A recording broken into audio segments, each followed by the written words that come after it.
There is a particular silence that comes right before your whole life is rewritten in front of strangers, and I learned the exact texture of it on the night the man I thought I was going to marry looked his mother in the eye, gestured at me as though I were a coat rack, and said 3 little words that turned a year of love into a lie. She's the help. That was it. That was all it took. The ballroom of the Ashcroft estate held 200 of the most powerful people on the eastern seaboard, and not one of them blinked, because to them I was already invisible, a plain woman in a borrowed grey dress standing in a cathedral of imported marble and old money. Vivian Ashcroft, his mother, looked me over the way a butcher looks at a cut she has decided not to buy, and she smiled, and she said, "Of course she is. Be a dear, and see if the kitchen needs you. My name is Elodie. The people in that room knew me as Ellie Hart, a quiet nurse with a soft voice, and a ring they thought was costume jewelry, and they laughed when Preston handed me a tray of empty champagne flutes and turned his back. They laughed because cruelty is funniest to people who have never paid for it. They did not know that the trembling in my hands was not shame. They did not know that I had already slipped my phone from the pocket of that borrowed dress. They did not know that somewhere across an ocean, in a country most of them could not have found on a map, an old man with a falcon ring identical to mine was about to be told what had been done to his granddaughter, and that the answer to that question travels very, very fast when you own the plane. So go ahead and remember the laughter. Remember Vivian's smile, and the way Preston would not meet my eyes. Hold on to every glittering inch of that ballroom, because in 11 minutes the wrought iron gates at the bottom of the cobbled drive would open, and headlights would appear, not one pair but a long, unbroken river of them, and the marble floor that 200 people were standing on would begin, very quietly, to feel like the deck of a ship that had just hit something enormous in the dark. What happens to people who strip away your entire existence with 3 little words? You let them finish, and then you let the gates open. To understand how a woman who could buy that estate 12 times over ended up holding a tray of dirty glasses in its kitchen, you have to go back, past the marble, past the lie, to a rain-soaked Tuesday, and a man who once seemed like the kindest person I had ever met. I had spent my whole life being looked at, measured, photographed, and bowed to, and I was so tired of it that I had done something my family considered unthinkable. I had walked away. I told my grandfather I needed 2 years to be no one. He understood more than he let on, because he too had once wanted to be no one, and so he let me go with a single condition I will tell you about later, and a single piece of jewelry I never took off. I crossed an ocean, rented a small apartment over a laundromat, took work as a private nurse under a name that was almost mine, and for the first time in 28 years I bought my own groceries and waited in my own lines and learned the wholly ordinary miracle of being ignored. I met Preston Ashcroft on a Tuesday in a downpour, sharing the narrow awning of a closed bookshop, while the gutters ran like rivers. He was soaked through, laughing at himself, and he offered me half of a newspaper to hold over my head, and there was nothing in his eyes when he looked at me, nothing of the calculation I had grown up swimming in, just a man and a woman and the rain. I thought that emptiness was honesty. I would learn it was simply that he had not yet decided what I was worth. But that came later. In the beginning there was only the rain, and his terrible jokes, and the way he remembered how I took my tea. He never asked the right questions, and I mistook his lack of curiosity for the kind of love that does not interrogate. When he asked about my family, I told him the truth wrapped in a shrug. I said my grandfather was a complicated man who worked in government somewhere far away, that I had grown up in a drafty old house too big and too cold to heat properly, that we did not talk much anymore. Every word of that was true. He heard a sad girl from nowhere with no inheritance to complicate his ambitions, and that, I came to understand, was exactly the kind of girl he had been looking for. I had been so determined to be loved as a nobody that I never stopped to ask what kind of man only loves nobodies. The ring should have warned them. It was the one thing I would not take off, a heavy old signet of worn silver with a falcon carved into the face, wings spread, and when Vivian first saw it months later, she would call it a clever little flea market find. I would only smile. There were other things I could not fully hide, small tells that leaked out of me when I was tired or moved. A certain music in my vowels that came and went. The instinct to correct a misplaced fork before I caught myself. A way of standing very still and very straight when I was uncomfortable, the posture of someone who has been taught from childhood that a spine is a kind of statement. Preston never noticed. Or he noticed and decided it did not matter, because nobodies are allowed their little eccentricities. For almost a year I was simply happy. I cooked for him in my tiny kitchen. I sat by the bedside of the elderly woman I was paid to care for. I let myself believe that a person could shed a crown the way you shed a wet coat and just walk on lighter. And then one evening Preston came to me with a strange tightness around his mouth and told me his family was hosting a gala and that it was time, finally, that I met them. He said it the way you might announce a surgery. I should have known then. The trap is always sprung by the people who claim to be opening a door for you. The Ashcrofts were not old money, though they had spent a fortune trying to smell like it.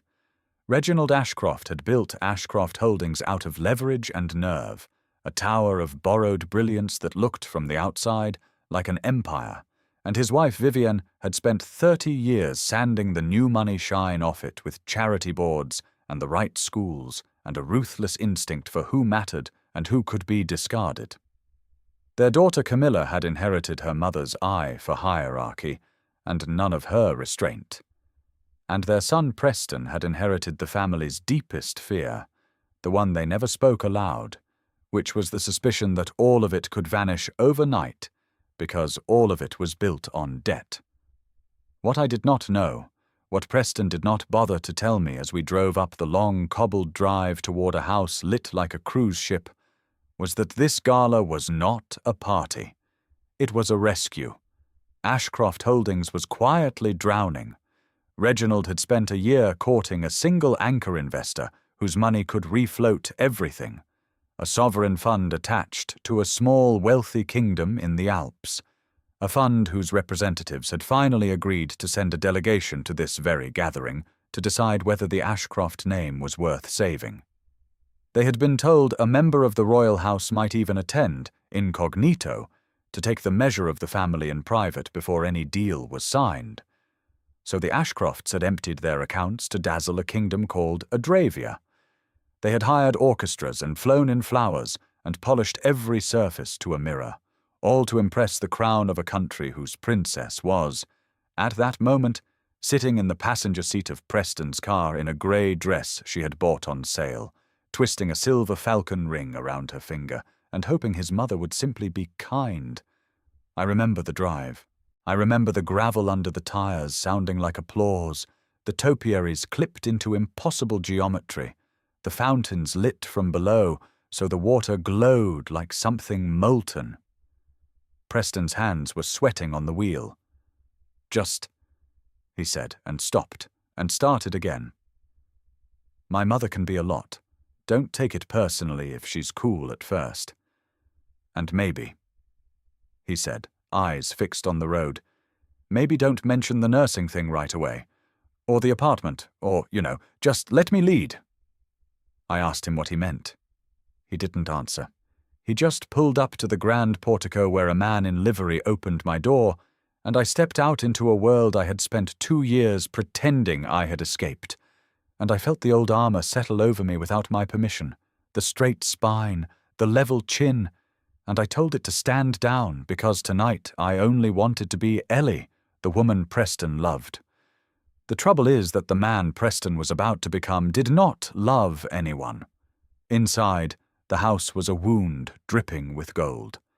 Vivian Ashcroft came toward us across an acre of marble in a gown the color of arterial blood, a necklace at her throat worth more than the building I lived in, and she embraced her son and then turned to me with an expression I had been on the receiving end of my entire life, the appraisal the swift, brutal accounting of fabric and posture and pedigree.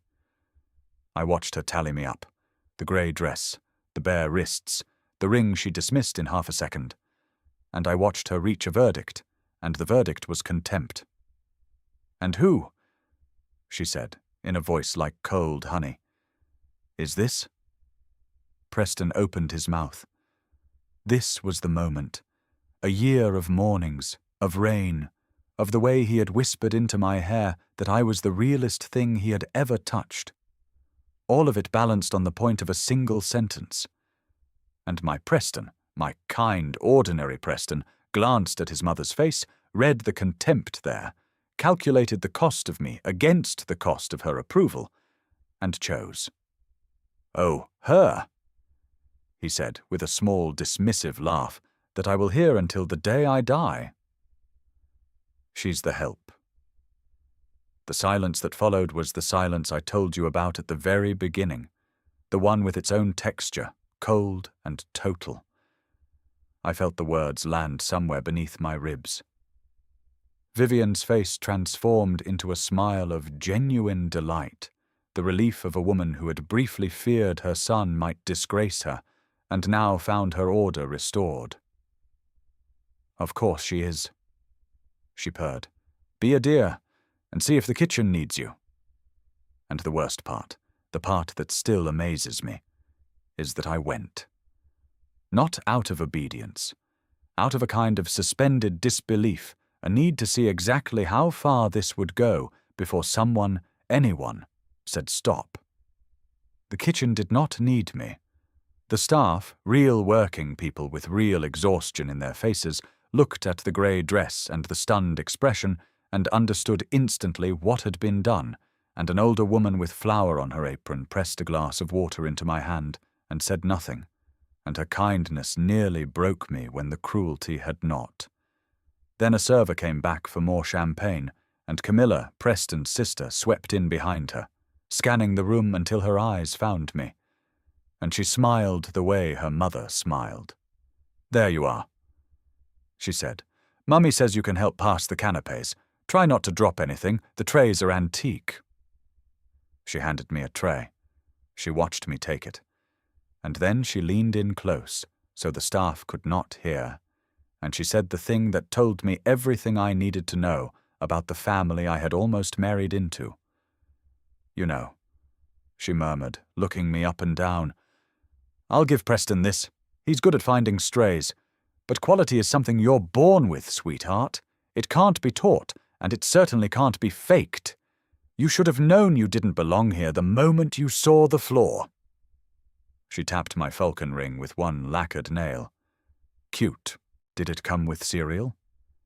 And she laughed, and she walked away, and I stood in the doorway of that golden ballroom, holding a tray of other people's pleasure. And somewhere very deep inside me, in a chamber I had locked 2 years ago and thrown away the key to, something woke up. I carried the tray. I want you to understand that I carried it, that I moved through that crowd of perfumed strangers and let them take little towers of food off the silver without seeing the hand that held it, because a part of me needed the full measure of the thing. I passed Preston, who was laughing with 3 men about a yacht, and he looked through me. I passed Reginald Ashcroft, the patriarch, holding court near the fireplace, and I heard him say to the people around him, in the hushed, reverent tone men use for money, that the Adravians had confirmed their delegation was en route, that this was the night that would change everything for the family, that they only had to make the right impression. I almost laughed. I, the help, was making quite an impression indeed. And then the indignity that capped them all.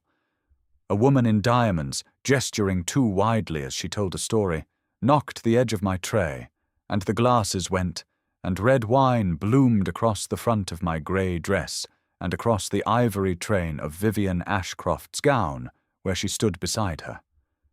The room turned. Vivian looked down at the stain spreading across thousands of dollars of silk, and then she looked up at me, and the mask of cold honey fell away entirely, and what was underneath was pure venom. "You clumsy little nothing," she hissed, loud enough for 50 people to hear. "Do you have any idea what this costs?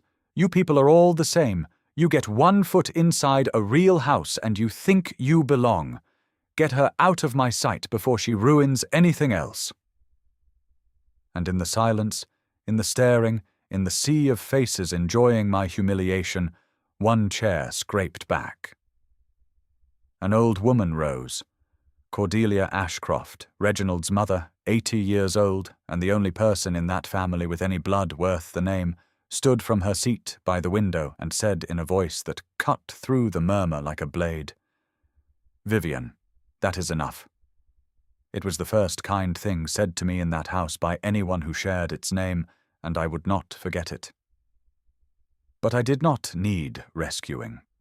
I set the tray down very carefully on a side table.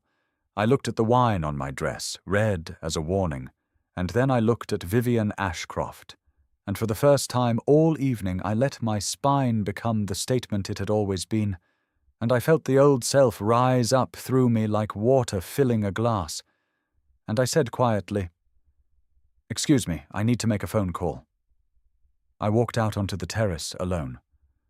The rain had started again, soft and warm, the same rain that had introduced me to Preston a year before, and I stood under the overhang and let it cool my face.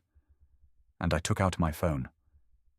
There are 2 numbers I have never deleted, 2 numbers that connect, in seconds, to a world the people inside that ballroom could not imagine.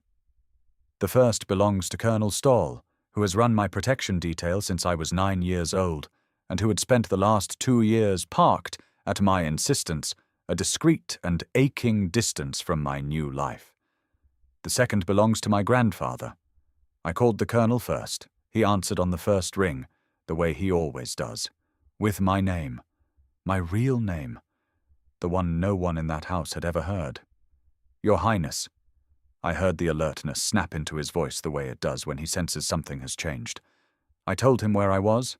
I told him what had happened, plainly, without drama, because the facts were drama enough. And I listened to the long, dangerous silence on the other end, the silence of a soldier doing arithmetic, before he said very softly, "How would you like to proceed, ma'am?" And here is the thing about a phone call. It is the smallest gesture in the world.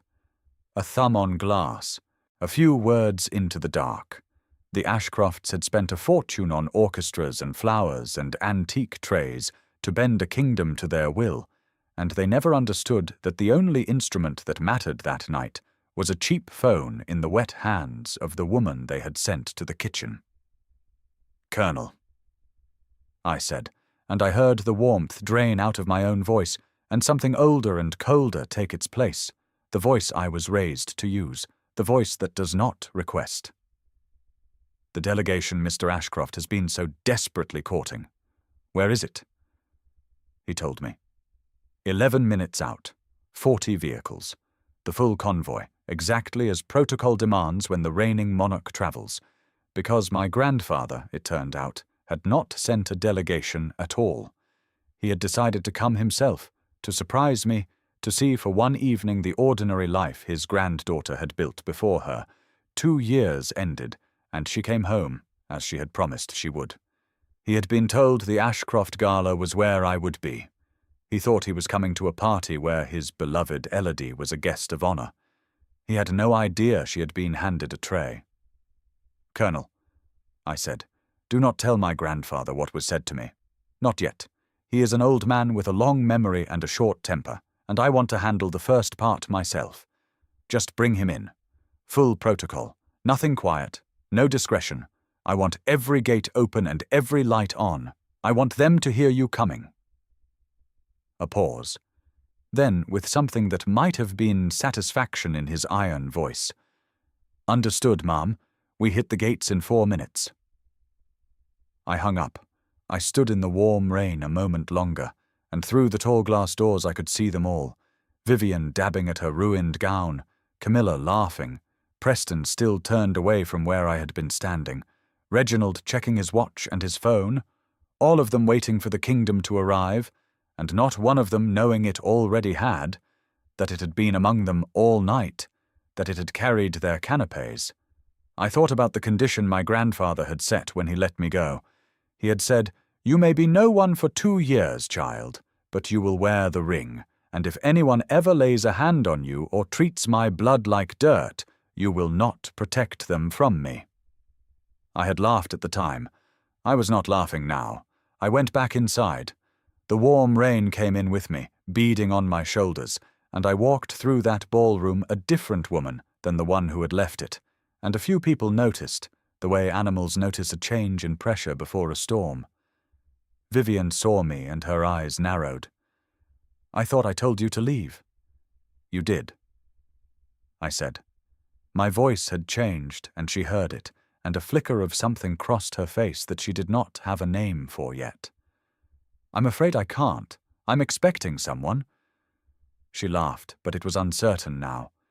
"You're expecting someone, here, at my party?" "Yes," I said. "He's almost arrived." And then, far away, beyond the music, beyond the laughter, came a sound that did not belong. The low, rolling thunder of many engines, the crunch of gravel under enormous weight. Through the great windows that looked down the cobbled drive, the darkness was no longer dark. Headlights, not one pair, not two. A river of them, white and cold and endless, pouring through the wrought-iron gates that someone had thrown wide, and at the head of that river, gleaming black and absurd and unmistakable, the long silhouette of a state car flying 2 small flags from its hood, flanked by motorcycles, trailed by an armored column that wound back out of sight into the night. The music stuttered and died as the orchestra craned to see. Conversations collapsed mid-sentence. 200 of the most powerful people on the coast pressed toward the glass like children, and Reginald Ashcroft went very white and very still, because Reginald, unlike his wife and his children, knew exactly what a full sovereign motorcade looked like, and he knew that no mere delegation traveled like that. Only one person traveled like that. "Oh my God," he breathed. He came himself. The king came himself. The cars stopped in perfect formation before the portico. Doors opened in synchronized silence. Men in dark suits with earpieces and the unhurried confidence of people who have never once been told no, flowed out and took up positions, and at the center of them, the rear door of the state car was opened by a man I would have known anywhere, Colonel Stawell, spine like a flagpole, eyes already scanning the windows until they found me, and when they found me his iron face softened by 1 degree, which from him is the same as weeping. And then a small detail occurred that I want you to picture exactly. Colonel Stawell did not turn first to the house. He did not greet Reginald Ashcroft, who was already hurrying toward the door, arranging his face into its most servile welcome.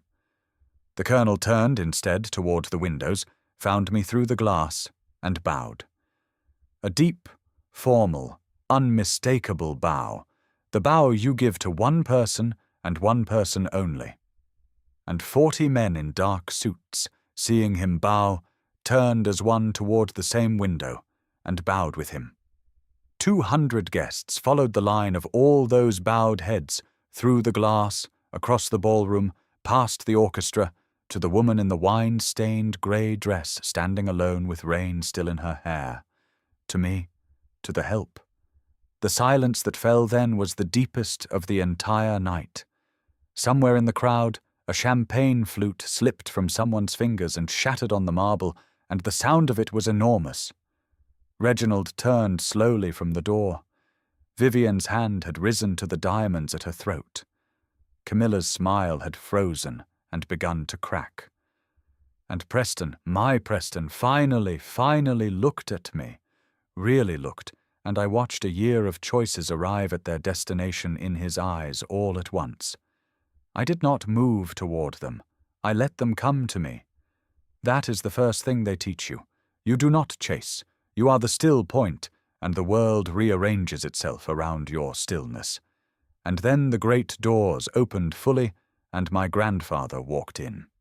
King Aldrich II of Adravia is not a large man, but he fills a room the way weather fills a sky, and he came across that marble floor in a dark coat with a single decoration at the breast, ignoring Reginald Ashcroft entirely as the man bowed and stammered, "Welcomes," ignoring the orchestra and the flowers and the gold, walking straight through the parted sea of the powerful, with his eyes fixed only on me.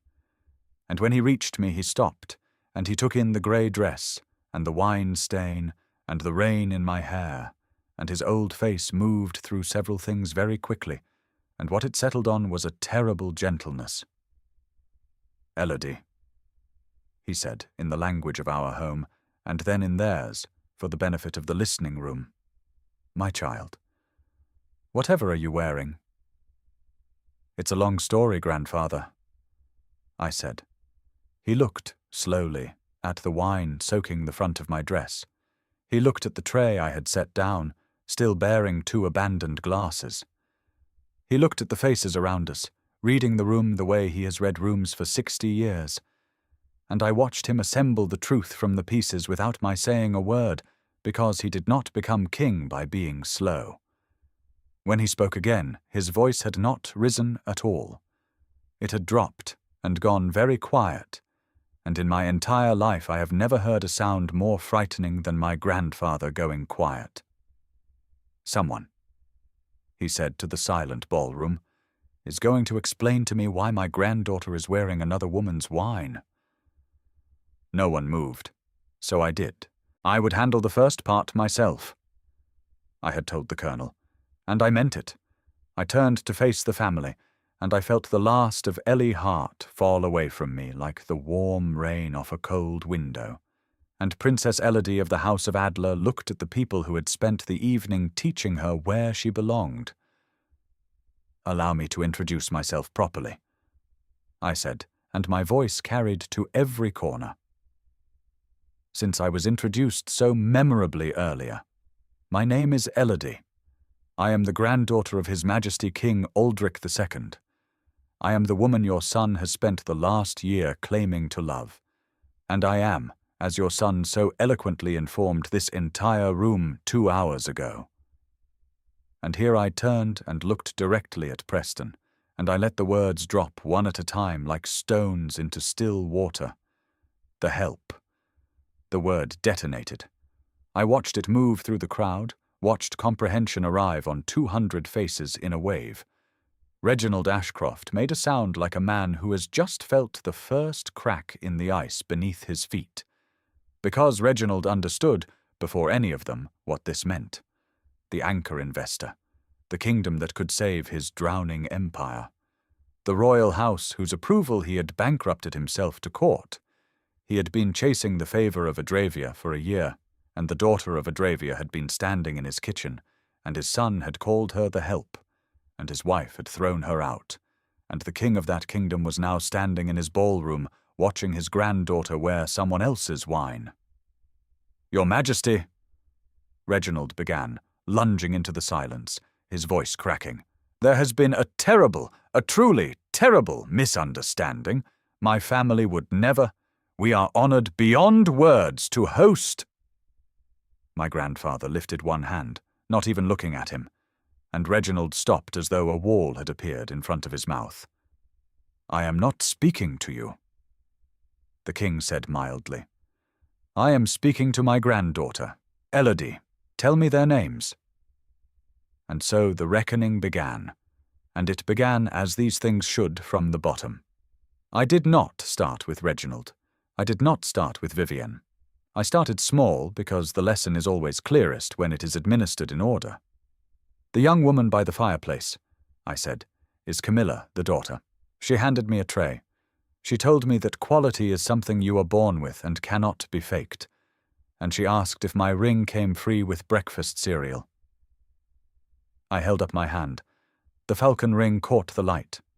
And across the room I saw Camilla's face go grey, because she had spent her whole life learning hierarchies, and she finally recognized the seal of a sovereign house when it was pointed directly at her own throat. "This ring," I said, "is the personal seal of the House of Adler. It is 400 years old. There are 6 of them in the world. I was given mine on my 9th birthday by the man standing beside me." Camilla's mouth opened, and nothing came out.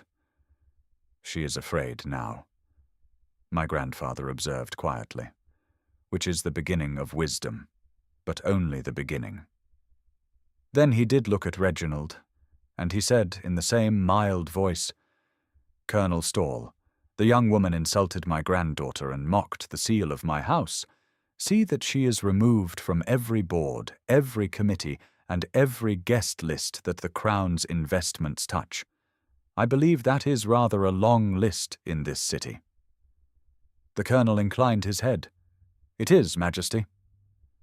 And just like that, with a sentence, Camilla Ashcroft's entire social existence, the only thing she had ever valued, the hierarchy she had worshipped, began to dissolve, because in that city the Crown's money was woven through everything, and to be cast out of it was to become exactly the kind of nobody she had so enjoyed despising.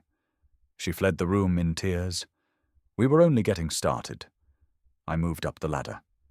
"The man you are so eager to flatter," I said, turning at last to Reginald, "has spent a year trying to save his company. I know this because the fund he has been courting is overseen, ultimately, by my family's trust, and I read the briefing on Ashcroft Holdings myself 6 months ago, before I ever knew my own boyfriend was an Ashcroft."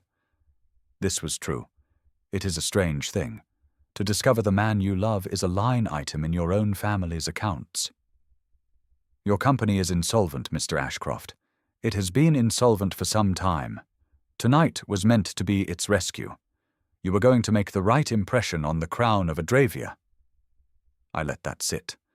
"Congratulations. You have made an unforgettable one." Reginald's face was the color of ash. "Your Highness, please. My son acted alone. The boy is a fool. I beg you, do not let his idiocy—" "Grandfather," I said, ignoring him, "the anchor investment, the one that saves all of this." I gestured at the gold around us. The gold that was, I now understood, a brilliant illusion painted over a hole in the ground. "Is it signed?" "It is not," said the king. "It was to be finalized this week, pending the delegation's report." He smiled, and it was not a warm smile. "I am the delegation. Shall I give my report?" "Please," I said. "My report," said King Aldrich II to the silent and stricken ballroom, "is that the Crown of Adravia will not be investing in Ashcroft Holdings. Not this week, not ever, and the Colonel will spend tomorrow morning making certain that everyone the Crown's money speaks to, which in this city is a great many people, understands precisely why." I watched it happen in real time. I watched Reginald Ashcroft's empire die in his eyes. Without the anchor, the debt would come due, the partners would flee, the tower of borrowed brilliance would come down, and he knew it, and there was nothing he could do, because you cannot bribe or flatter or threaten a man who could buy your entire country and forget he had done it. He sank into a chair. No one helped him up. And still I was not finished, because we had reached, at last, the 2 people who mattered most. Vivian Ashcroft had not spoken since the bowing began. She stood very straight in her ruined gown, and I will give her this. She did not grovel the way her husband had. Not yet. There was still a flicker of the old contempt in her eyes, the desperate pride of a woman who had built her entire self on the belief that she was better, and who could not, even now, fully surrender it. So I walked to her. I crossed the marble slowly, and I stopped in front of her, and the whole room held its breath. "You told me," I said, "to see if the kitchen needed me. You called me a clumsy little nothing. You said that people like me get 1 foot inside a real house and think we belong." I tilted my head. "Do you remember what your daughter told me? That quality is something you are born with, that it cannot be taught and cannot be faked." Vivian said nothing. "She was right," I said. "She was entirely right, and it is the truest thing anyone in this family has said all evening." Quality cannot be faked. I was born in a palace, Mrs. Ashcroft. I was raised by a king. I have dined with heads of state since before I could read, and I have spent the last 2 years scrubbing floors and emptying bedpans as a nurse, because I wanted to know whether I was anything at all without the title. And do you know what I learned? I learned that kindness is the only nobility that means anything. That the old woman in the kitchen who gave me a glass of water without knowing who I was had more quality in her flower-covered hands than every diamond in this room. I leaned in, the way her daughter had leaned into me, so that only she could see my eyes. You spent your whole life climbing toward people like me, I said softly. And tonight, when one of us walked through your door in a cheap grey dress, you sent her to wash your dishes. You could not recognize the very thing you have been worshipping because it did not arrive wearing a price tag. That is not breeding, Mrs. Ashcroft. That is the absence of a soul, and it cannot be taught, and it certainly cannot be faked. She broke then, not loudly. Vivian Ashcroft did not have it in her to wail, but I watched the foundation of her entire identity crack and crumble behind her eyes, watched her understand that she had not merely been rude to a stranger. She had failed, spectacularly and publicly, the one test her whole life had been a preparation for, and she had failed it because of who she was, rather than what she had not known. She would replay this night for the rest of her life. They all would. But the family did not collapse cleanly into the night, because the powerful do not surrender. They regroup. And Vivian Ashcroft was not a woman who broke for long. By noon the next day, as the Colonel made his quiet calls and the Ashcroft partners began, one by one, to discover urgent reasons to be elsewhere, a different kind of attack took shape. I had underestimated, perhaps, how dangerous a cornered woman with 30 years of media contacts could be. The first story appeared online before lunch. It did not name me as a princess. It named me as a con artist. The headline asked whether the mysterious woman who had crashed the Ashcroft Gala claiming royal blood was in fact a fraud, a delusional fantasist who had latched onto a wealthy family, and it quoted an unnamed source close to the Ashcrofts describing a disturbed young nurse with a fake accent and a flea market ring who had stalked their son for a year. There were photographs of me in my grey dress looking dazed. There was a paragraph implying I had spilled the wine myself for attention. It was vicious, and it was clever, because it took every true detail, the nurse, the apartment over the laundromat, the modest life I had been so proud of, and it twisted each one into evidence of madness. Vivienne understood that she could not win the fight over who I was, so she had decided to fight over what I was, to make the impossible truth look like the lie. And for a few hours it worked. The story spread. People who had bowed to me at midnight were sharing it by morning, hedging, wondering aloud whether they had been fooled. Preston, I learned later, gave a quiet interview in which he described himself as a heartbroken victim, a good man who had been deceived by a troubled woman and asked the public for privacy. The betrayer betraying me one final time, recasting himself as the wounded party. My grandfather wanted to crush it immediately, to issue a thunderous official statement from the palace and let the full weight of a sovereign nation fall on a tabloid. I asked him to wait. "You taught me something once," I said to him over breakfast in the hotel suite his people had taken over an entire floor to provide. "You said that anyone can win an argument with a hammer, that the art is in letting your enemy build the gallows and then simply inviting the world to watch them climb the steps. Vivian has decided to fight in public, so let us fight in public, but we will do it properly. Because here is what Vivian did not understand, what people who manufacture lies never understand. The truth, when you actually possess it, does not need to shout. It only needs to be shown all at once with such overwhelming and undeniable evidence that every lie built against it dies in the same instant. and I possessed the truth completely. So we did not respond to the tabloid. We let it run for one more day, let Vivian and Preston commit fully to their story, let them give more interviews, let them stack their lies higher and higher until the whole rotten structure was load-bearing. The Colonel gathered every statement, every quote, every photograph they released, and he kept a careful list of every claim they made, because soon each one was going to be a separate public execution.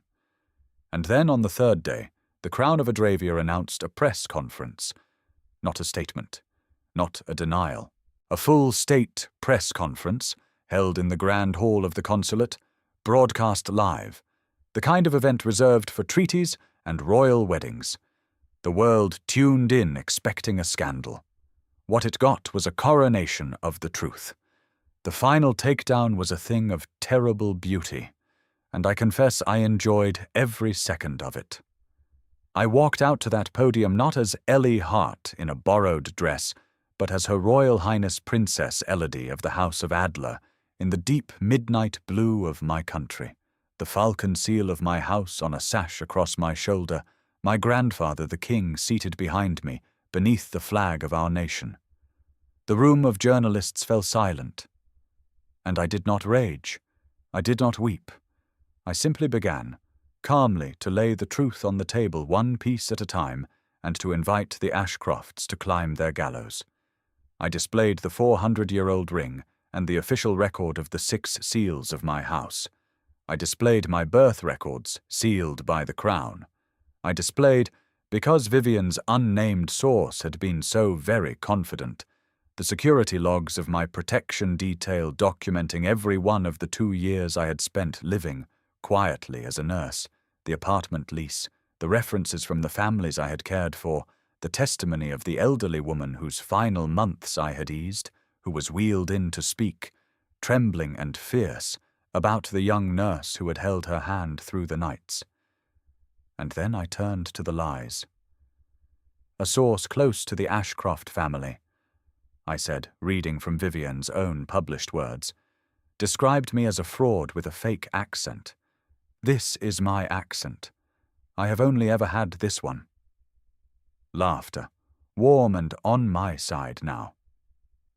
The same source claimed I spilled wine on Mrs. Ashcroft for attention.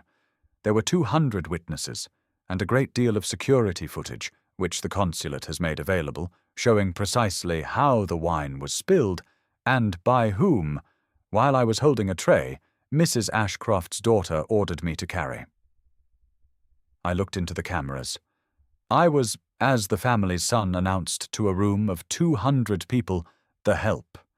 I want to be very clear that I take no shame in that, because for 2 years I was proud to be useful, proud to do honest work, proud to be no one. The shame in that room 3 nights ago did not belong to the woman holding the tray. It belonged to the people who could not tell the difference between a servant and a sovereign, because to them every person without money looks the same, and that, more than any insult to me, is the true face of the Ashcroft family that I am placing before you today. It was over after that. You cannot survive being caught lying about a princess on live international television while she calmly produces the documented truth and the entire world watches your story collapse. Within a week, Ashcroft Holdings filed for bankruptcy as its partners scattered and its credit evaporated, the empire of borrowed brilliance coming down exactly as Reginald had always feared, and he sat in the ruins of it a broken man who had destroyed his own salvation by raising children who could not recognize grace when it stood in their kitchen. Vivian, who had built her entire self on being received in the right rooms, found every one of those doors quietly closed, the charity boards regretful, the invitations no longer coming, exiled into precisely the invisibility she had inflicted on me, left to learn at last what it feels like to be a nobody in a world that worships somebodies. Camilla vanished from the city entirely. And Preston, my Preston who had once shared a newspaper with me in the rain, who had whispered that I was the realest thing he had ever touched and then called me the help to keep his mother comfortable, Preston came to the consulate after and begged to see me.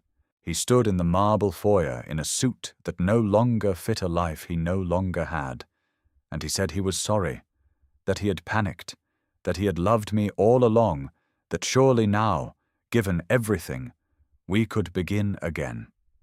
And I came down the stairs and I looked at him, and I felt, to my own surprise, no anger left at all, only a vast, cool clarity, like the air after a storm runs out of rain.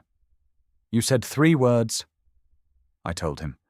In a room full of strangers with a year of my life in your hands, you said she's the help.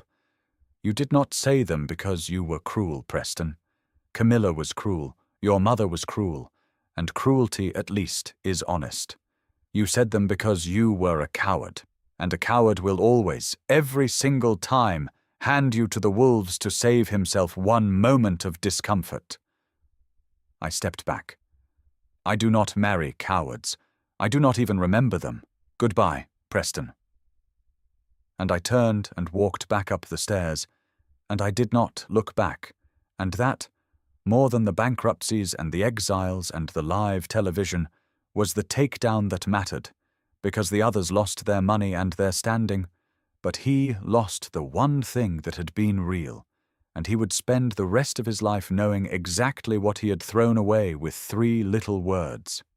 I went home to Adravia in the end, not because the 2 years were over, though they nearly were, but because I had learned the thing I left to learn, and there was no reason to keep pretending I did not know it. My grandfather stood with me on the balcony of the old house too big and too cold to heat, the draughty palace I had described to Preston so truthfully and so secretly, and we watched the rain come down soft and warm over the mountains, the same rain that falls everywhere, on palaces and on laundromats, on princesses and on the help, not knowing or caring which is which. I kept one thing from that whole bright, terrible world. I tracked down the woman from the kitchen, the one with flour on her apron, who had pressed a glass of water into my shaking hands without knowing or caring who I was, and I made certain she would never again work a night she did not choose to, because she had shown me, in a single small kindness offered to a nobody, more true quality than 200 diamonds in a golden room. That is what I think about now, when I think about that night at all. Not the motorcade, though it was magnificent. Not the bowing, though I will admit it was satisfying. Not even Vivian's face when the foundation of her whole life cracked behind her eyes. I think about the glass of water, because the world is forever trying to teach you that your worth is a number, that it can be measured in the cut of your dress, and the address on your mail, and the size of the houses that will have you, and the world is lying. Your worth was never out there to be granted or withheld by people in golden rooms. It was always only the thing you carry through those rooms unbroken, the way you treat the person you believe can do nothing for you, the spine you keep when they hand you a tray, the kindness you offer when no one is watching and there is nothing in it for you. They thought I was the help. And the most honest thing I can tell you is that for 2 years I was, and those were the years I was most fully myself, because a crown is only a hat, and a title is only a word, and the only nobility that has ever been real is the kind you cannot see from the outside and cannot take off and were not given by anyone. They never understood that. That was their whole tragedy. They were so busy bowing to power that they could not recognize grace, and so busy hunting status that they starved to death at a banquet, and so busy deciding who belonged that they never once asked whether they did.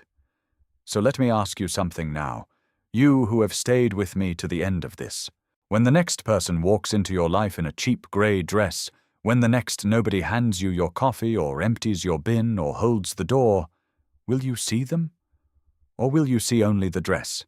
Because I promise you this, the way that old man on the balcony promised it to me with a falcon ring on a 9th birthday a lifetime ago. Every single soul you are tempted to look through is carrying a kingdom inside them that you cannot see.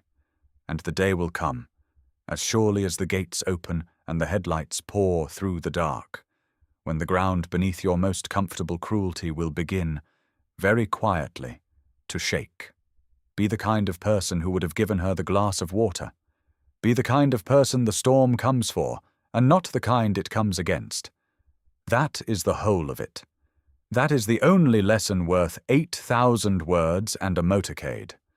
And if it moved something in you, if you have ever been the one holding the tray while the room laughed, or if you are quietly resolving right now never to be the one doing the laughing, then do me one small kindness in return. Tell me, in your own words, what you would have done if you had been standing in that kitchen. Tell me whether you have ever been underestimated and lived to watch the gates open. And if this story gave you even one moment of that cold, clean satisfaction, the satisfaction of grace recognizing itself at last, then take a single second to like this, to share it with someone who needs to hear it, and to subscribe, because there is always another golden room, and always another nobody walking into it, and always, always, another night the ground begins to shake.